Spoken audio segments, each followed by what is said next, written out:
Natunghayan nga natin sa huling kabanata ang paggising ng Black Dragon sa eksena. Nais na nitong makapaghiganti sa kabilang imperyo, kaya naman sasama nga daw ang ilang kasapi ng Royal Capital upang sugurin ang mga kalaban at sasakay sila sa dragon. At dito na nga magsisimula ang chapter natin for today. Simula nga ang chapter na ito sa patuloy na paglipad ng dragon sakay ang ating mga bida. Napatingin niya si Lin sa mga lupa habang iniisip ang mga posibleng mangyari sa kanila. Agad nang tanong ni Oaken na ano na daw ba ang nakikita ngayon ni Lin. Sagot naman nito na hindi niya pa din daw nakikita ang pinuno ng kabilang imperyo na tumakas. Tugon naman ni Karoo na kung sakali man daw na siya ang tumakas, ito daw ang ruta na kanyang tatahakin. Kaya naman, kung hindi na daw nila nakikita ngayon ang tumakas na pinuno ng kabilang imperyo, ay may posibilidad daw na nakabalik na ito sa sarili nitong kaharian. Maraming mga magic weapons daw ang nakaabang sa kanila kung sakali na susugurin daw nila pati ang kaharian ng mga kalaban. Kailangan na nga daw nilang magdesisyon bago pa man sila makapasok sa mga lugar ng kabilang imperyo. Makikita nga natin na nakahanda na nga ang mga armas ng mga kalaban sa kung sino mang mga mananakop ang susubok na sugurin ang kanilang kaharian.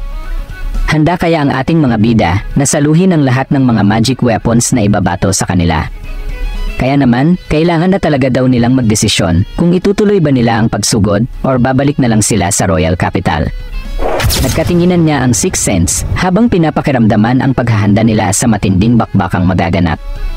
Napaisip niya bigla si Lin na kung magbubulag-bulagan daw sila sa lakas ng kabilang imperyo, ay dapat handa din daw sila sa mga magiging resulta. Ano naman daw kaya ang nasa isip ngayon ng kanyang Master Noor? Habang ang ating bida naman ay tamang nakaupo lang sa dragon at nakatingin sa kanilang dinadaanan. Seryoso nga ang ating bida at tila hindi na nito pinapansin ang nasa kanyang paligid. Hanggang sa napatingin niya si Lin sa direksyon ng tinitignan ni Noor at nakita nga nito ang isang maliit na liwanag. Kaya naman agad niya niyang ginamit ang kanyang kapangyarihan upang tignan niya kung sino man ang nasa maliit na liwanag na nasa malayo. At nang naaninag na nga niya ito, ay dito na nga niya napagtanto na ito na nga ang emperor ng kabilang kaharian. Nakasakay nga ito sa kanyang kabayo habang patuloy na tumatakbo pabalik sa sarili nitong kapital. Agad niyang ginamit ni Oaken ang kanyang mahika at dito na nga niya nakumpirma na ito nga daw ang emperor na tumakas. Wala daw duda dahil may nakatatak daw sa harness nito na isang totoong metal na nagsisilbing sangga nito at nagpapalakas sa mga katawan.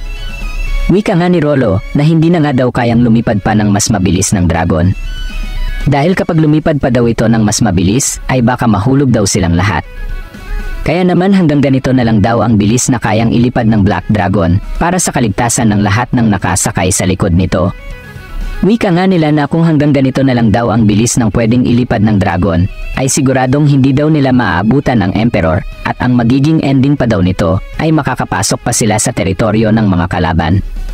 Wala na nga daw silang choice kung hindi umatras na lang at bumalik sa Royal Capital. Bigla ngang nagdalawang isip si Karoo at nais nga nitong bumalik na lang sa Royal Capital at umiwas sa matinding bakbakan laban sa kabilang imperyo. Ngunit sagot niya sa kanya ni Prinsipe Rin na hindi daw sila atras, magpapatuloy daw sila sa pagsugod papunta sa kabilang imperyo. Dito na nga nagulat si Karoo sa mga desisyon na iminungkahi ni Prinsipe Rin. Pati na ang kanyang kapatid na si Lin ay bigla na lang napatingin sa kanya. Medyo nagalit nga si Karoo kay Prinsipe Rin at wika nga nito na seryoso daw ba talaga ang kanilang prinsipe. Nais lang daw niyang ipaalala na nakakalusot lang daw sila at hindi sila nakikita ngayon ng mga magic weapons ng kalaban dahil sa kanyang abilidad at skill na hiding.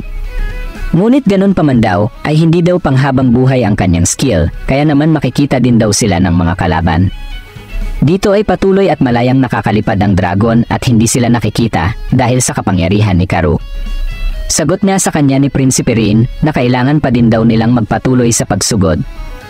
Dahil kung may mga makabagong teknolohiya na daw ang kanilang mga kalaban, sa loob lamang ng maikling panahon, ay posible daw na mas makagawa pa daw ang mga ito ng madami at malalakas na armas laban sa kanilang Royal Capital.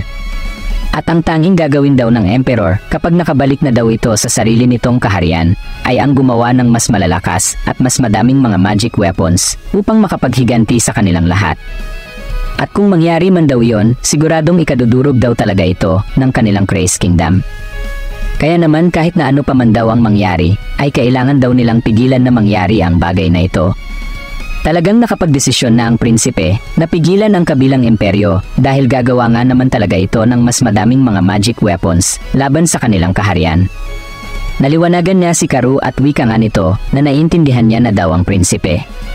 Ngunit kahit na mahuli man daw nila ang emperor, ay kailangan pa din daw nilang makabalik sa royal capital gamit ang kanyang skill na hidden. Delikado pa din daw kapag natapos na ang kanyang skill, kaya naman bilang Sixth Sense, ay handa daw silang protektahan sina Prinsipe Rin at Prinsesa Lin. Dahil hindi daw nila kakayanin na mawalan ng isang prinsipe at isang prinsesa ng kanilang kaharian. Kasabay niya nito ay bigla na ngang naglabas ng napakalakas na enerhiya si Ines habang nakasakay na ito sa Black Dragon. Agad niyang tinawag ni Ines ang prinsipe at humihingi nga ito ng permiso na kung pwede daw ba niyang wasakin ngayon din ang kampo ng mga kalaban. Sobrang angas na dito ni Ines dahil kung si Karoo ay isang maingat na mandirigma, si Ines naman ay walang takot sa kahit na sino pa man ang makaharap nito. Kaya naman matapos nga nito ay sagot niya sa kanya ni Prinsipe Rin na pinapayagan daw niya si Ines na sumugod sa kampo ng mga kalaban at wag na wag daw itong magpipigil na ilabas ang tunay niyang lakas bilang mandirigma at member ng Sixth Sense ng Royal Capital. Napaisip na nga dito si Lin dahil sa magiging kaligtasan ni Ines sa mga gagawin nito. Agad nang lumapit si Ines kay Rolo at wika nga nito na pwede daw bang sabihin ni Rolo sa Black Dragon na lumipad daw ito ng mas mababa at malapit sa mga lupa hanggang sa abot ng makakaya nito. Sagot naman ni Rolo na pagsasabihan niya daw ang Black Dragon. Agad nang napaisip ang prinsipe na muntik niya na daw makalimutan na sa lahat ng Sixth Sense ay si Ines daw ang may hawak ng titulo bilang Divine Shield. Bukod pa nga daw dito ay tinatawag din daw si Ines bilang Divine Sword. So ibig sabihin, may ibubuga si Ines o pensa man or depensa sa pakikipaglaban. Kaya nga kilala din ito bilang powerhouse karakter ng mga Sixth Sense. Matapos na nito ay inilabas na nga ni Ines ang kanyang Divine Shield. Gumawa nga ito ng napakalaking kapangyarihan na nakapalibot sa dragon. Agad niya itong inihagis papunta sa kampo ng kalaban at paliwanag niya sa kanya dito ng narrator na ang rason daw kung bakit tinawag si Ines na Divine Shield ng Royal Capital ay hindi dahil sa mas lamang ang shield ni Ines kung hindi kabaliktaran daw nito. Sa madaling salita, ang slicing ability daw ni Ines ay kayang tumagos sa kahit na ano pa mang shield ng kalaban. Kaya naman, wala daw makakapigil sa talas at lakas ng kapangyarihan ni Ines bilang mandirigma. Kasabay na nito ay pinaulanan niya ni Ines ang kampo ng mga kalaban, dahilan kaya nagkandawasak nga ito at nahiwa nga sa talas at talim ng shield ni Ines. After na nito ay muli na naman naghanda si Ines at inilabas na naman niya ang kanyang skill na Divine Shield at pinaulanan niya ng umaatikabong pag-atake ang buong kampo ng kalaban, dahilan kaya talagang durog na ito sa lakas ng kapangyarihan ni Ines.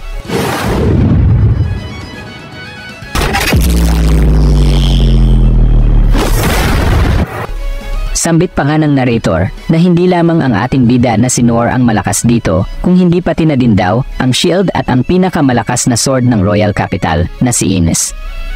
Una na ngang nagpakawala ng umaatikabong kapangyarihan si Ines at ipinakita nga nito ang level ng kanyang lakas at abilidad laban sa mga kalaban. Marami pang ang Sixth Sense ang kasama nila dito, so